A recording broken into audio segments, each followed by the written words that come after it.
आधी रात का समय था। घने जंगल के बीचों बीच आदिवासी पोशाक पहने एक आदमी कुछ तंत्र क्रिया में लीन दिखाई पड़ रहा था। उसके सामने एक ताबूत नुमा बक्सा रखा हुआ था और पास ही में उसने अग्नि जलाकर यज्ञ प्रज्वलित किया हुआ था। उस आदमी के गले में नरमुंड की माला थी। किसी अजीब सी भाषा में मंत्र पढ़ते हुए वह बार बार एक मुट्ठी सामग्री उस यज्ञ को समर्पित करता। ये सब इतना खौफनाक था कि किसी की भी रूह को कपा देने के लिए काफी था। अपनी तंत्र क्रिया के अंत में उसने एक पशु की बलि दी और उसके रक्त से ताबूत को स्नान करा दिया। तभी अचानक आसपास एक हलचल सी हुई और तेज आंधी का बवंडर उठने लगा। आसपास के जंगलों के सियारे एक सुर में रोने लगते हैं और आसमान में एक जोरदार बिजली कड़कती है। उसके साथ ही वो तंत्र करता हुआ आदमी उठकर जोर जोर से हंसने लगता है। रात के तकरीबन 8 बजे का समय था। 6 घंटे का लंबा सफर करके 20 लोगों की टीम अंडमान के घने जंगल के बीचों बीच पहुंच चुकी थी। ये जंगल 3 तरफ से समुद्र से घिरा हुआ था और आसपास में बस 1-2 छोटे छोटे गांवों के अलावा कहीं कुछ नजर नहीं आ रहा था। आर्कियोलॉजिकल डिपार्टमेंट के अनुसार यही वो लोकेशन है जहां पर कोयला होने की बात सामने आई है। हम लोगों को इस जंगल को साफ करके खुदाई का काम शुरू करना है। बॉस, अब तो अंधेरा हो रहा है। फिलहाल तो हम लोग ना कहीं आसपास सही सी जगह देखकर अपना कैंप लगा लेते हैं। तुम शायद ठीक कह रहे हो। सभी लोग अपनी अपनी टॉर्च हाथ में पकड़कर जंगल में आगे बढ़ने लगते हैं। सर, मैंने अभी 2 लाल लाल चमकती हुई आंखें देखी। यहाँ कुछ है। अरे जंगली जानवर होंगे और क्या। ऐसा करते हैं, अपनी बस में ही वापस चलते हैं और उसी में रात बिताते हैं। जंगल में दिन छिपे घूमना मुझे सेफ नहीं लग रहा है। मुझे भी अभी अभी किसी के दौड़ने की आवाज सुनाई दी है। ऐसा लगता है कुछ जरूर है हमारे आसपास। बॉस की बात सुनकर सभी लोग वापस अपनी बस की तरफ जाने लगते हैं। पहली रात पूरी टीम ने बस में ही बिताई थी। अगले दिन सुबह 5 बजे सूरज की किरण पड़ते ही सभी लोग बस से बाहर आते हैं। ठीक है, फ्रेश होने के बाद काम स्टार्ट करते हैं। आसपास के एरिया में कोई लेबर मिलेगा क्या? काम थोड़ा जल्दी खत्म हो जाएगा। 1-2 गांव है तो आसपास, लेकिन कोई भी यहाँ काम करने को तैयार नहीं है। कहते हैं सालों पहले इस जंगल में कोई आदिवासी समूह रहा करते थे, लेकिन पता नहीं क्यों रातों रात उन लोगों ने भी इस जंगल को छोड़ दिया। वो लोग क्यों, कहाँ गए, कोई नहीं जानता। वे लोग बातें करते हुए जंगल में आगे बढ़ रहे थे। तभी उनकी नजर एक पेड़ पर पड़ती है। सर, वो पेड़ देखिए, कुछ अजीब नहीं लग रहा आप लोगों को? ओह माय गॉड, ये तो बहुत अजीब चीज है। ऐसा लगता है ट्री ना होकर किसी का फेस हो। जैसे जैसे वो जंगल में आगे बढ़े जा रहे थे, उनका सामना कुछ अजीबोगरीब और खौफनाक चीजों से हो रहा था। किसी पेड़ पर उन्हें कपड़े की गुड़िया लटकती हुई दिख जाती, तो कहीं पर कोई मानव खोपड़ी। कहीं पेड़ों पर कुछ अजीब से साइन बने थे जिनका मतलब वो लोग समझ नहीं पा रहे थे। धीरे धीरे पेड़ों की कटाई का काम शुरू होता है। अचानक ही उन्हें घने पेड़ों से ढका हुआ एक टूटा फूटा सा मंदिर दिखाई देता है। जरूर यहीं कहीं आसपास ही पहले कोई रहता होगा, तभी उन लोगों ने ये मंदिर बनवाया होगा। लेकिन मैं ये सोचकर परेशान हूँ कि आखिर वो लोग क्यों चले गए, क्योंकि मैंने सुना है कि आदिवासी लोग अपना जमीन और जंगल कभी इतनी आसानी से नहीं छोड़ते हैं। अरे हमको क्या करना है यार, हमको आदिवासियों पर रिसर्च थोड़ी ना करनी है। इसको भी तोड़वाओ जल्दी और खुदाई का काम भी चालू करवा दो। मंदिर तोड़ने के बाद अब खुदाई का काम भी शुरू हो गया था। जैसे ही मजदूर मंदिर को खोदना शुरू करते हैं, लगभग 25 फीट के बाद नीचे उन्हें एक बक्से जैसा महसूस होता है। साहब, कुछ है नीचे। निकालो, देखे क्या है। उत्सुकतावश मजदूर बक्से को बाहर निकालते हैं। सर, बक्से पर ये देखिए क्या है। किसी ने लोहे की चैन से इसे लपेटा हुआ है। क्या कहते हैं, काट दें ये चैन? इतना ही नहीं, ये देखिए कुछ अजीब अजीब से चित्र भी बने हुए हैं इस बक्से के ऊपर। भाई, मैं तो पहले ही बता रहा हूँ, इसके अंदर से अगर खजाना बजाना निकला तो उसमें मेरा भी हिस्सा होगा। हाँ। अविनाश की बात सुनकर वहां खड़े सभी लोग मुस्कुरा देते हैं। लोहे की चैन को काटने के लिए जैसे ही उस पर हथौड़े से वार किया जाता है, जंगल के जंगली जानवर जैसे कुत्ते, गीदड़ और सियार एक साथ भयानक आवाज में रोने लगते हैं। अब तक सर पर चमकता सूरज जैसे घबराकर बादलों की ओट में छिप जाता है और दिन में ही अंधकार सा छाने लगता है।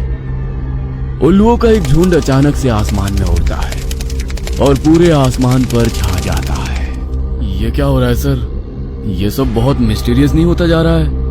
एक तो वैसे ही हम जंगल के बीचों बीच खड़े हैं और ऊपर से ये सब जो हो रहा है ना, मुझे तो बहुत घबराहट सी हो रही है।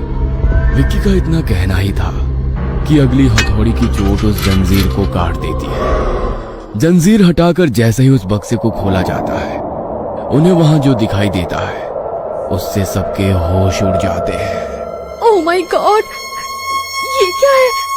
हमें शायद ये बॉक्स खोलना ही नहीं चाहिए था। बॉक्स के अंदर जो कुछ भी था वो विक्की, शैली, बॉस, रोशनी और अविनाश के होश उड़ाने के लिए काफी था। उन पांचों की चीख उस खुले हुए बॉक्स को देखकर जैसे गले में ही अटक गई थी। अरे बंद करो इसे, वापस वही गाड़ दो। पता नहीं क्या है ये सर, इस तरह से सिर काटकर कोई किसी को जमीन की इतनी गहराई में क्यों दफनाएगा? मुझे ये सब समझ में नहीं आ रहा है। खोपड़ी के साथ ये किसी और लिपि में लिखे हुए कुछ मंत्र भी बक्से के अंदर दिखाई दे रहे हैं, लेकिन इन मंत्रों में क्या लिखा है, उनका क्या मतलब है, ये सब तो मुझे समझ में नहीं आ रहा। ये सब कुछ और ही चक्कर लग रहा है मुझे। ऐसा लगता है किसी ने कुछ टोना टोटका करके इसको यहाँ गाड़ा है। तुम लोगों ने महसूस किया इसके अंदर जो अजीब अजीब से चित्र बने हुए हैं ना, ऐसे ही चित्र पेड़ों की तनों पर भी बने हुए थे। इन सब का आपस में कुछ ना कुछ कनेक्शन है। सर क्या करना है इस बॉक्स का? ऐसा करो, उठाकर ले चलो, आर्कियोलॉजिकल डिपार्टमेंट को दे देंगे, उनके कुछ काम आए तो। दिन भर काम करने के बाद सभी लोग थक कर चूर हो गए थे। शाम के 8 बज गए थे और चारों ओर अंधेरा अपने पांव पसारने लगा था। साइट पर काम करने वाले सभी लोगों ने कुछ कुछ दूर पर अपने अपने टेंट लगा रखे थे। थकान के कारण कुछ ही देर में सभी लोग गहरी नींद में आ गए थे। अचानक देर रात रोशनी की नींद खुलती है। ऐसा लग रहा है जैसे टेंट के बाहर कोई है और मुझे आवाज लगा रहा है। बार बार टेंट के बाहर लहराते एक साए को देखकर आखिर में रोशनी टेंट से बाहर आ जाती है। अरे यहाँ तो कोई भी नहीं दिखाई दे रहा। अंदर से तो बार बार किसी की परछाई दिखाई पड़ रही थी। कहीं शैली तो नहीं आई थी मुझे बुलाने और मेरे जवाब ना देने पर लौट गई हो? कहीं किसी मुसीबत में तो नहीं है? ऐसा सोचकर रोशनी थोड़ी दूर पर लगे शैली के टेंट की ओर जाने लगती है। अचानक से उसे अपने पीछे से किसी के कदमों की आहट सुनाई देने लगती है। रोशनी चौंक कर पीछे देखती है, लेकिन पीछे कोई नहीं था। पसीने की बूंदें अब उसके माथे पर नजर आने लगी थी। वह तेज कदमों से शैली के टेंट की ओर बढ़ती है। तभी उसे पत्तों पर चलने की किसी के कदमों की आवाज और तेजी से सुनाई देने लगती है। रोशनी एक बार फिर से मुड़कर देखती है तो उसे अपने पीछे एक साया सा नजर आता है। अंधेरा ज्यादा होने के कारण उसे समझ नहीं आ रहा था कि आखिर वो है कौन। कौन हो तुम? क्या चाहिए? मेरे पीछे पीछे क्यों आ रहे हो?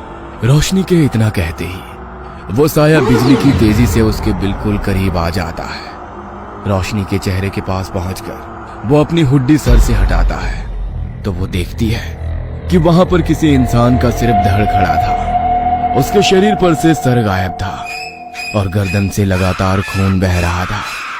उसे देखकर रोशनी पूरी ताकत से चिल्लाने लगती है। तभी उसे अपने दूसरी ओर किसी के गर्म सांसों का अपने चेहरे पर टकराने का एहसास होता है। रोशनी चौंक कर पलट कर देखती है तो दूसरी ओर हवा में एक खौफनाक सर लहरा रहा था। बिना धड़ का सिर हवा में तैरते हुए इतना भयानक लग रहा था कि उसे देखकर रोशनी का खून ही जम गया था। इससे पहले कि रोशनी कुछ भी समझ पाती, एक लंबा सा हाथ उसके सीने के आर पार हो जाता है। रोशनी की दिल दहला देने वाली चीख पूरे जंगल में गूंजती है और वो वहीं गिर पड़ती है। अगले ही पल पेड़ की लंबी जटाएं उसके पैरों में उलझती है और वो एक ऊंचे पेड़ पर उल्टी लटक जाती है। रोशनी की चीख इतनी खौफनाक थी कि लगभग सभी उस चीख को सुनकर अपने अपने टेंट से बाहर आ गए थे। ये किसके चीखने की आवाज थी?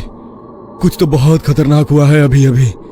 सब अपने आसपास देखो, सब लोग सही सलामत है ना? हम में से कोई मिसिंग तो नहीं है? सर, रोशनी नहीं है। सब लोग टॉर्च लेकर ग्रुप में अलग अलग दिशाओं में जाओ। हम जल्दी ही रोशनी को ढूंढ लेंगे, कुछ नहीं होने देंगे उसे। 3-3 लोगों के ग्रुप में सभी रोशनी को ढूंढने निकल पड़ते हैं अचानक ही एक पेड़ पर से कुछ टपकता हुआ विक्की के ऊपर गिरता है। विक्की टॉर्च से पेड़ के ऊपर देखता है तो उसकी चीख निकल जाती है। रोशनी पेड़ की शाखा से उल्टी लटकी हुई थी और उसके शरीर से खून ऊपर से टपक कर नीचे गिर रहा था। रोशनी की मौत से पूरी टीम गहरे सदमे में थी।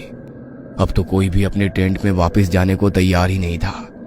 किसी तरह आग के आसपास बैठकर रात बिताने के बाद अगली सुबह सभी के लिए बहुत तकलीफ देह थी। हम लोग इधर नहीं रुकेंगे सर, जॉब जाती है तो जाए, क्या फायदा ऐसी जॉब का। हमारी सिक्योरिटी के लिए सरकार ने कोई इंतजाम नहीं किया है। लेकिन ये एरिया तो फॉरेस्ट टीम की तरफ से सेफ मार्क किया हुआ है।